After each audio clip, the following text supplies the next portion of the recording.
Good evening, everyone. Welcome to Afroshan Live. This is Clyde Salumu Sharadi.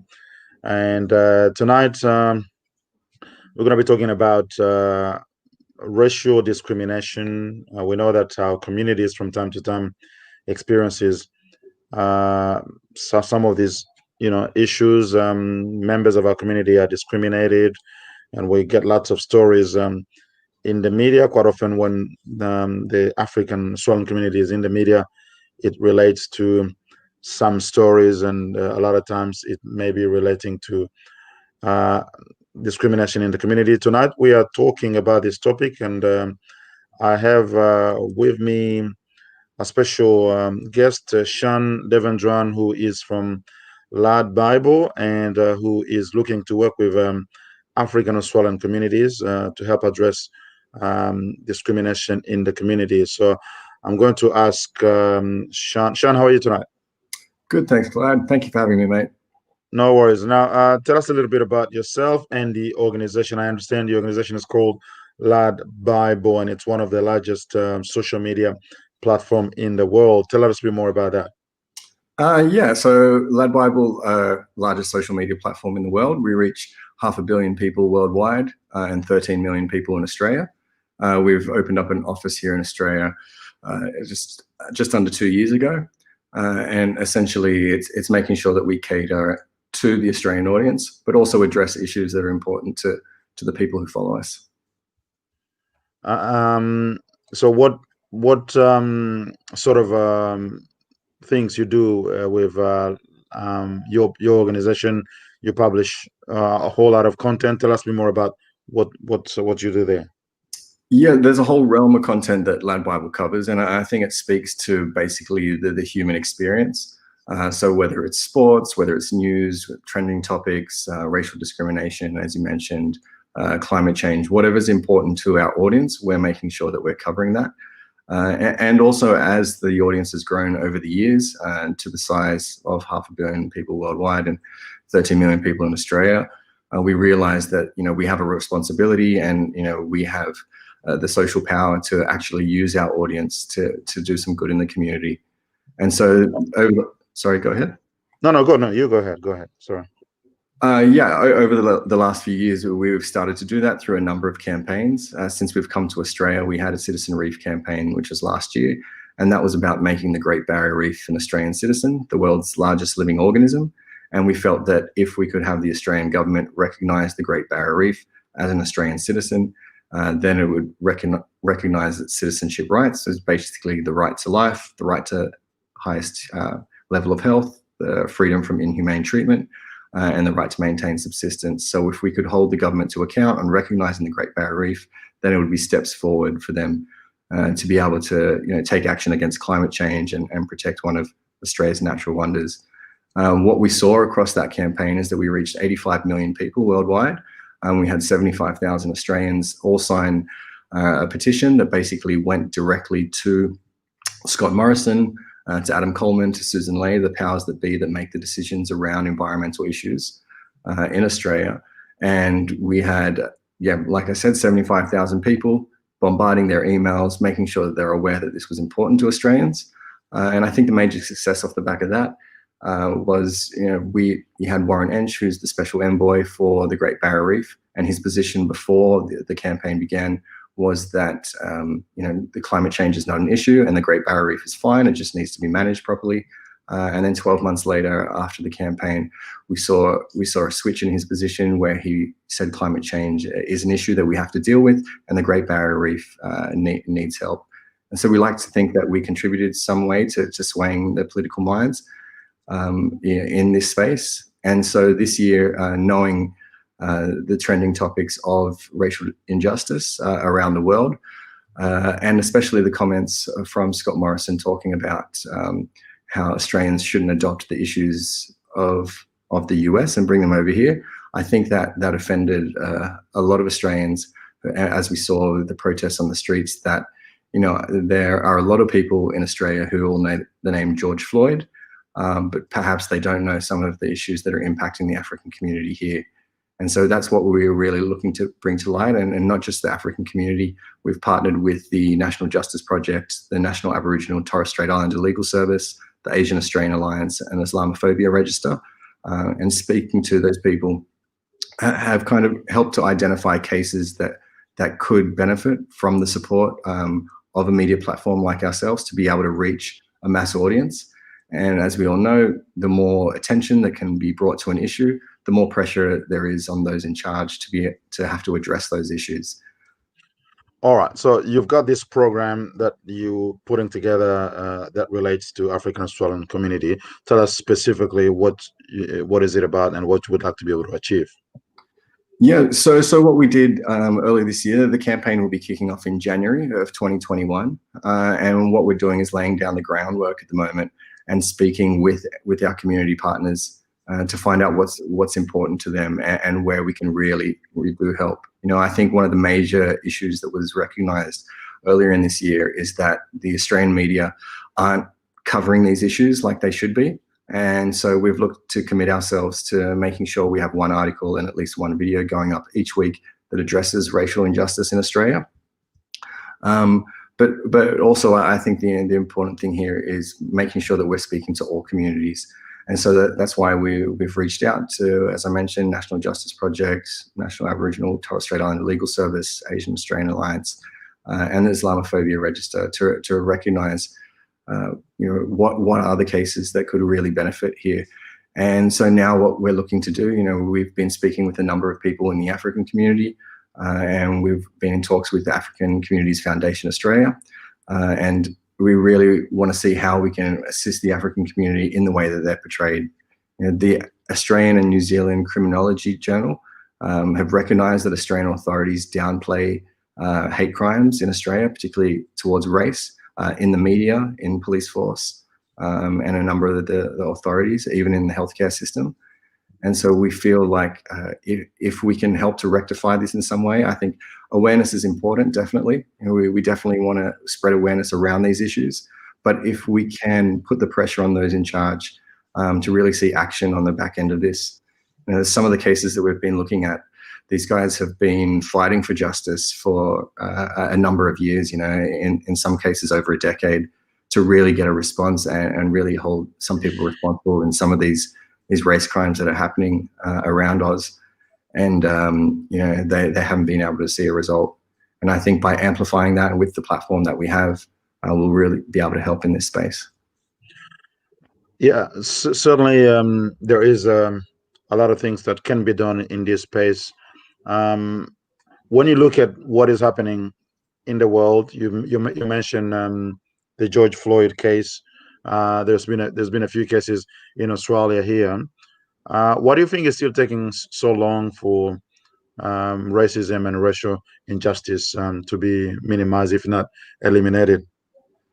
That is a very deep question that I'm not sure that I'm at liberty to answer, but in my own personal opinion, I would say a lot of these issues are systemic. Do you know what I mean? These aren't issues that can be solved overnight. I think what we really need to do is kind of first recognize it. And what we're seeing from a lot of the people in power at the moment is that they're not even acknowledging that there is an issue. And I think that's probably the first step, that we need to acknowledge that the frequency of these incidents and the severity of some of these incidents. And once we do that, then we can start to look at how we change the systems that are in place. So I think this involves changing laws. I think this involves kind of addressing some landmark cases. And once we can do that, once we can see some action and results off the back of that, then I think people are going to start to take notice and really kind of being able to normalize the differences. I think, there is a certain part where, yes, there are systems and laws in place that kind of really cut out many of the diverse communities in Australia. But if we can, make the conversation ongoing, make it okay to kind of talk about these issues amongst ourselves, then we can start to strip down, I guess, everyday discrimination that we deal with. One of the people I've been speaking to recently who's gone through an incident and kind of studies quite extensively in this field has said that these small incidences that people experience every day, you know, whether it's walking down the street and someone crosses the street just because of the look of you, these incidents that kind of build up over a period of time are equal to a large traumatic experience. And so it's not just those huge incidents that we need to look at, but it's also the way that we kind of look at each other as well. Sure. And do you see the role of media in this whole thing? Whether they encourage to some extent racial injustice in the way they report issues, especially in the Australian context? Yeah, absolutely. I think it's clear to everybody that the way that certain communities are portrayed, and the way that some of these incidents are covered in the news, it doesn't speak sympathetically to the plight of many of the communities. And so, you know, I think the way that media needs to start reporting on this comprehensively and frequently, so people understand these are real issues, they're not isolated incidents. You know, I think you might get a headline here and there, they might get their 30 seconds airtime, and then people can kind of dismiss it in any way they want because perhaps for their own, you know, prejudices that they have.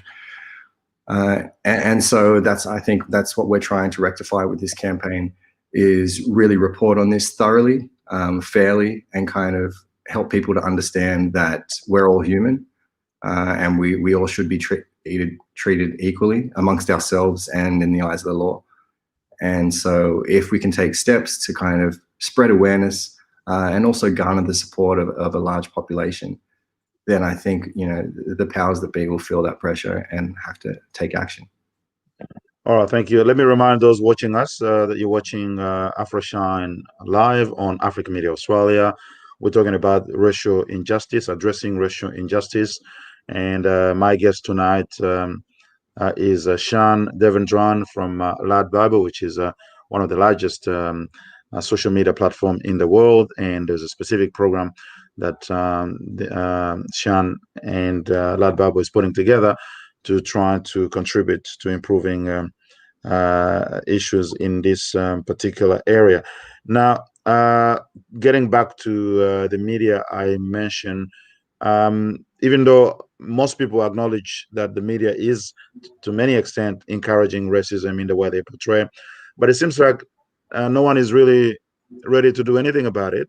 Politicians, and obviously we have the freedom of the media, which is one of the pillars of a democratic society, but in that freedom, which is being abused in some or on some occasions, politicians don't want to really talk about it, and there's really not much that can be done, and communities such as ours look at it and say, it looks like you know, there's no one willing to help this with this issue. What would be some of your insight regarding how this can be addressed? Yeah, I think you're absolutely right, what you're saying, and how the media portray some of these communities. And I think it takes the courage of individuals to perhaps not be complacent about it and not kind of say, oh, that's the way it is. You know, it can be exhausting coming from a mixed background myself. And, you know, I'm born and bred in Australia, but perhaps don't look like the traditional Australian. But yeah, you know, it can be exhausting fighting this, but if we fight this, it's for our children or perhaps their children. You know, we might not see that change immediately, but I think it's important for us to keep talking about these stories, engage those who have experienced racial injustice in their lives, you know, encourage them to talk about this on a large platform, and really kind of make that conversation normalized.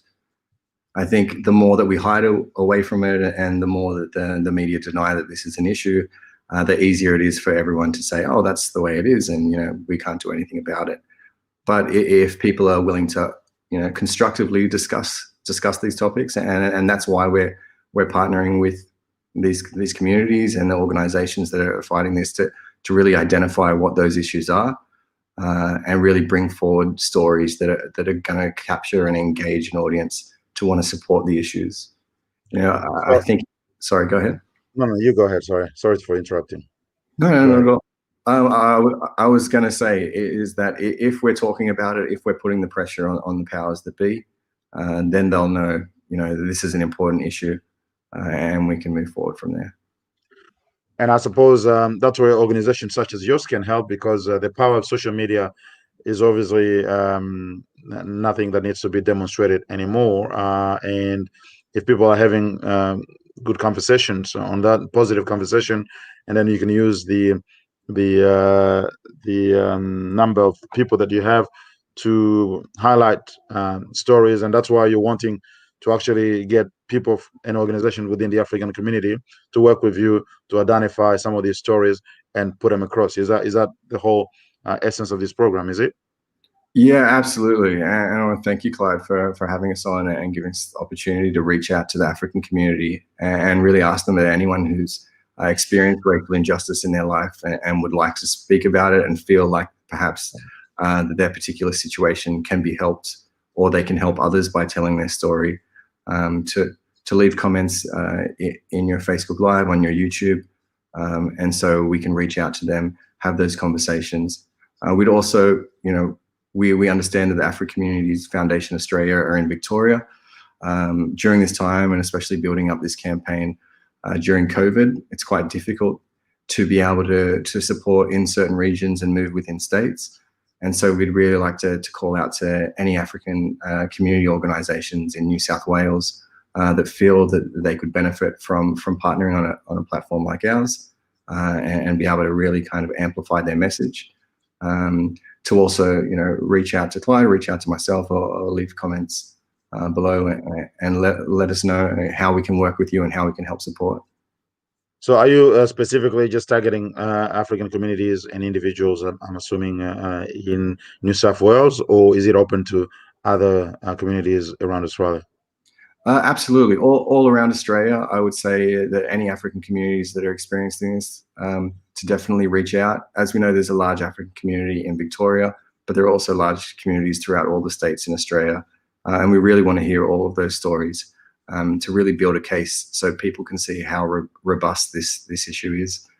But specifically with a partnership with an African community organisation, to be able to work closely with them at this stage until hopefully this COVID and the lockdown of states ends quickly, and we can begin to broaden that out. But in these initial stages, to be able to work with the African community organisation in New South Wales, it would be great to reach out to them, speak with them, and see how we can help. So those who are in New South Wales specifically and who are interested, they should leave a comment on our platform, Facebook page or YouTube channel, and you'll be able to contact them and to follow up and have a bit of a conversation. Is it? Yeah, absolutely, yeah. And what specifically, assuming that obviously there are people interested and they want to have a chat with you, what sort of specific steps you intend to take once you have the stories? How are you going to highlight them on your platform? Walk us through the whole process that you intend to put together as part of this campaign. Yeah, I think it definitely depends on the particular situation. Some of the people that we're helping, they have ongoing cases in courts. These are in the Asian, Muslim, Indigenous communities, also asylum seekers and refugees, where we're looking to support. And so, yeah, if we can, help every community that we can, then I think that's really going to make sure that we're bringing us all together. The steps from people who reach out would be depending on that specific case. We have a number of outlets to help amplify their story, whether that's through articles, whether that's through videos. Obviously, we'll take the sensitivities, and in cases where people want to remain anonymous, that's fine. But I think the more people that we can have involved, the more people who can tell their stories, because we know that thousands of hate crimes, especially regarding racism, are happening in Australia and being reported every year.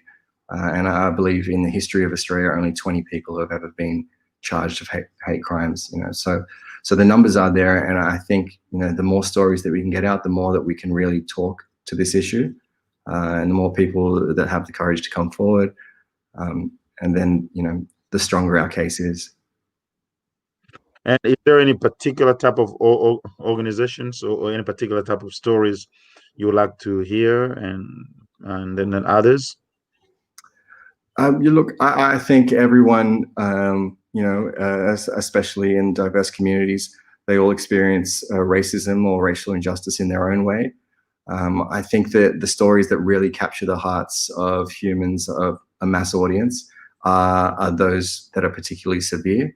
That said, we're not looking to exploit anyone's stories at all. We really want to speak to the people individually, see how we can help support.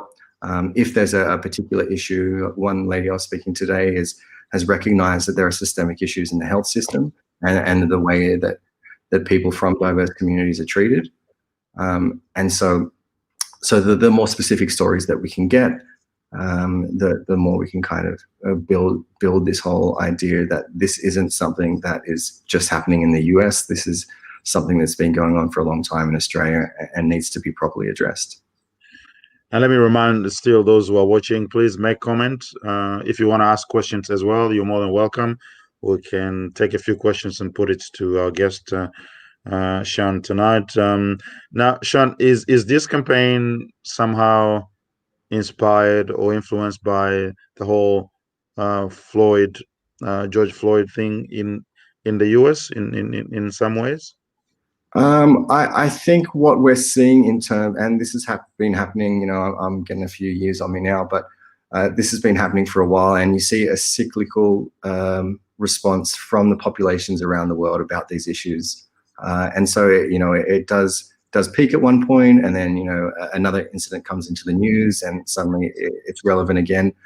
What really sparked this off, I feel, was the response from the Australian people when Scott Morrison said that we don't have these issues here. I think people in Australia felt unheard, and that's why they took to the streets. And I think a main part of that is perhaps this doesn't need to be a cyclical issue. Maybe this doesn't need to be a trending issue. This can be an ongoing conversation about, yes, we recognize that there are racial injustices in our country, in Australia, and we need to recognize that. And so I would say it stemmed more from the response of the Australian people to address this, people who are living through this every day, people who are fighting for justice in this space and perhaps not seeing a result. And I think that's where, LadBible have come from, to be able to support those with the social power that they have, to be able to garner the attention and, command the minds, eyes, and ears of millions of people around the world. I think we can really get that story out, and people can understand what's happening in Australia. And this isn't just an American issue. This is happening all over the world. You mentioned the comment from Scott Morrison about the type of George Floyd case not happening in Australia. Was he perhaps saying that the Australian law enforcement culture here is not the same as the US, or he was perhaps trying to downplay the fact that there are issues in Australia, maybe not as acute or as widespread as in the US, but they do exist and they affect quite a lot of people, isn't it? Yeah, well, look, I could never tell you what is going on through the Prime Minister's mind. I couldn't tell you what he meant with any of his words. But, you knew that those words hurt a lot of people, especially people who are experiencing this every day and have been fighting this for a while. And so I think what's important is to keep these stories relevant. It's very hard for someone in power like that to make those comments if this is regularly covered in the media. Like I mentioned before, the Australian New Zealand Criminology Report, they've recognised that Australia does downplay hate crimes, particularly in race. And so I think, it's the responsibility for media platforms like yours, like our own, to be able to use the power that we have to kind of speak to as many people and make sure that this conversation isn't just a once a year pops up, and people are talking about it and then it dies off, that people are constantly talking about it until we see some action. And from actually, I'll take one question from the audience. Somebody's asking you what's your background yourself? What's Okay. your own background? Yes. My background is my dad's Indian Malaysian. He came over to Australia when he was 17, and my mother is she's white Australian, so she's Irish, English, French, and also we have an Indigenous background in there as well. So I'm quite a mixed bag. And You're not a nations in you. it's always a long answer when somebody says, "Where are you from?" I would consider myself Australian, but I also hold value in a lot of my past and a lot of my history, and I've definitely kind of delved into that and done research to where my family has come from, and a lot of the difficulties that they've gone through. My father came out to Australia during the White Australia policy, and so that was a very difficult time for him as an engineer. And then also, on my mother's side, on the white side, having Indigenous background several generations ago, and how the white family kind of tried to suppress that. I am proud to be white Australian, and I'm proud to be Australian, and I'm proud to be all the things that I am. But I think the gift that my parents gave me was an understanding of all these cultures, that we're all basically the same. We all love with the same. We all feed our family the same. We all laugh around the dinner table, and there's not much difference in that. Our differences are at face value. Absolutely. And the funny thing is that as much as people obviously trying there's a feeling in the community that people enjoy the diversity in the Australian community, especially when that comes to food, the multicultural stuff. But then the behaviors towards others are not really following as much as they should. Why do you think that is the case? Sorry, can you repeat the question? You saying? There's sort of a general feeling in the Australian society, and even more broadly, that more and more people accept the multicultural nature of the society, and we enjoy the diversity. We enjoy seeing the different cultures, the food and dance, but that's more seems to be more on the sort of rhetorical or discursive level. But when it comes to behaviors, that enjoyment doesn't follow. People still, to a lot of to a great deal of extent, continue to discriminate. So sometimes even without realizing that they are. Yeah, absolutely. And I think, I don't know the exact stats on it, but what you see in more condensed populated areas in the cities and urban areas is that people do definitely embrace multiculturalism more, see each other as equals and kind of look past our face value differences. But, there's pockets that haven't been exposed to different cultures, and that's not just the white communities, that's all different communities that perhaps just don't have that exposure to different cultures to understand that, there's a lot that we can learn from each other. And, it can be, it can divide us by kind of, it can be a massive weakness for us, or it can be our greatest strength if we try to embrace those differences. And so... sorry, go ahead.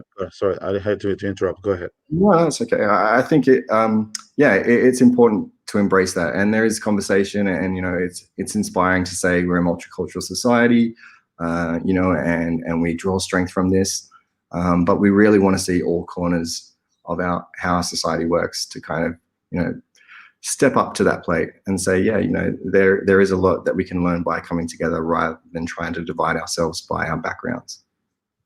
And do you think our educational system is doing a good job in reflecting that diversity and encouraging people not just to talk about it, but to think and behave accordingly? You look as a whole, I think there's definitely more that can be taught about the history of Australia, in my personal opinion.